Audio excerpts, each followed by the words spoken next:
What's up, everybody? It's me, Greg Miller, live at the New York airport here in New Jersey, getting ready to fly home from, of course, a lovely 42 hours in New York. If you didn't know, I went to the Ghostbusters Frozen Empire premiere last night. Had a great time. I'm sure I'll talk about that in like a million podcasts. But just like with Afterlife, where I walked out of the theater and Tim and I got on camera to talk about it, I thought I would give you incredibly quick, probably, maybe, spoiler-free thoughts about Ghostbusters Frozen Empire. And so, saw it last night. Yeah, Ice-T was in my theater. Yeah, I saw McKenna Grace. No big deal.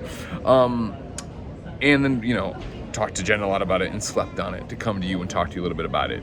And what I find special, I guess, about Ghostbusters Frozen Empire is that I would say it's a wonderful movie. And I mean that it's a great movie. It's really fun. I enjoyed my way through it. Of course, it's not perfect by any stretch of the imagination, but there's a wonder to it. And I think that is both crazy and invigorating and awesome when you're talking about me, a 40-year-old man whose life is based on Ghostbusters, right? To watch a movie and really not know the dynamic and not know how they're doing it, and to see, it's a family movie. And I mean that, of course, in the way of, like, I think it's geared for a younger audience for sure, and I also mean that it's like, this is a movie very much about the Spanglers, plus Gary Gruberson, Paul Rudd, living in the firehouse, working in the firehouse, being the new Ghostbusters, right? And I think that comes with family dynamics, and that comes with a more personal story than I think we may have gotten in the past with the core Ghostbusters. And I think that's really special. And, Afterlife was great, obviously, for being a personal story and obviously being something, but like, it ends in such a special spot, and to start there 2 years later, right, and see what's been up with these Ghostbusters with the Spangler/Gruberson fire household.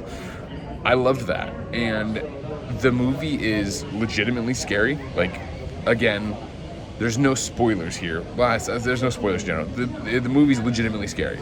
Like, there's death in this, which sounds funny if you don't know much about Ghostbusters, but did we worry about who Slimer was before and things like that? And, like, did you worry about Vigo actually killing anybody in the... I didn't feel like those stakes existed.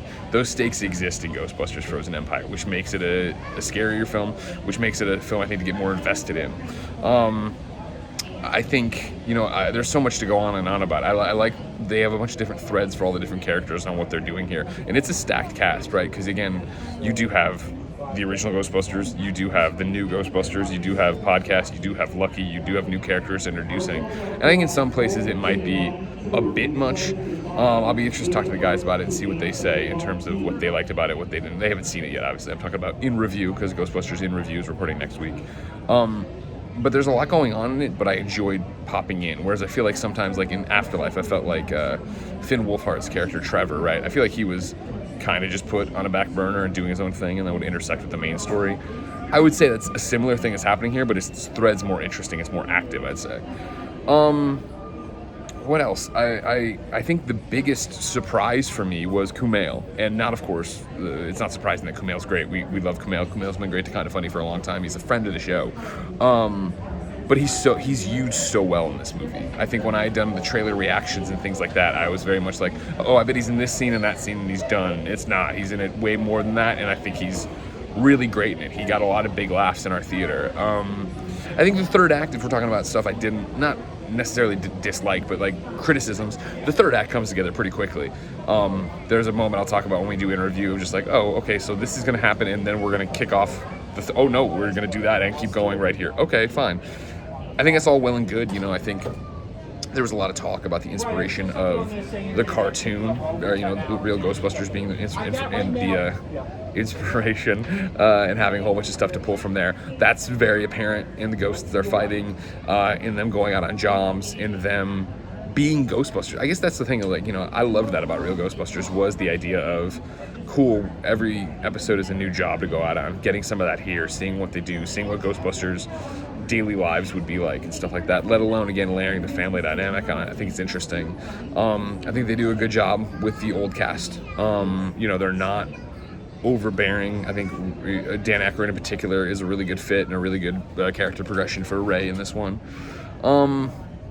Yeah, I think it's a wonderful movie. I hope you enjoy it as much as I enjoyed it. I'm anxious to see it again next week before in review, so I can be on the tip top of my game when it comes to recapping.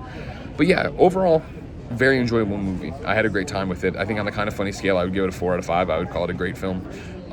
Great Ghostbusters film, I guess.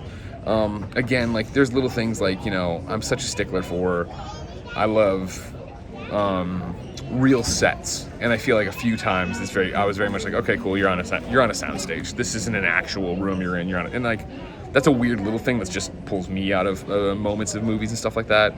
But I think there's a lot of wonder here. I really think that really, I was watching it not wide-eyed, but I was like, oh, this is interesting. Oh, what is this? And da-da-da-da. And like, you know, I think they showed some of their cards with what they had shown in the trailers when I did reactions and international trailers and yada, yada, yada. But overall, I didn't, you know, I mean, maybe I knew where where the plot points are going, but I enjoyed the ride and discovering what they were doing and the jokes they're making. And again, like, it's a weird one where it's like, I would describe it as a family movie, but it's super scary. Like, you know what I mean? Like, this won't be, I feel like Ben will see Ghostbusters 84 long before he sees this one. And again, it's a family movie, but they're making sex dungeon jokes in there. And I thought that was really refreshing and funny, and I liked what they were doing there. I think cast is great. Like, there's a lot to say. I want to spoil more of it to talk about it, but overall, I think my biggest complaint would be sets sometimes. The way it comes together pretty quick at the end. But I don't think any of that, like, detracts from the overall enjoyment of the product. Like, I think it's a feel-good movie. I mean, I think it's made for the new generation of Ghostbusters fans, which I know exist. Don't act like they don't. I saw them on Halloween. I think it's a great, you know, Afterlife reset the universe in a way, right? And reset where the Ghostbusters were at and what it is. And so to jump back in here, I think this is a great launch pad for what comes next, or maybe nothing comes next, and it's just a fun film that is a fun film to show the Ghostbusters being the Ghostbusters in New York City again. So I had a great time. I can't wait to see it again. And I definitely can't wait to see what Tim thinks about Mailing. I want to know what Tim thinks about it. I would predict that I think Tim is going to like it. I think knowing how in reviews past, Tim wasn't like wowed by the Ghostbusters, I think this could be his favorite one. I think Nick's going to enjoy it, but like 84 more. I think Andy will probably sleep through. He won't even remember he has to go in and review this one. He won't even be on the show probably, but I don't know. Ladies and gentlemen, get ready for Ghostbusters Frozen Empire, coming to Ghostbusters in Review, youtube.com/kindafunny. Of course, the Kinda Funny in Review podcast feed. And until next time, it's been my pleasure to serve you.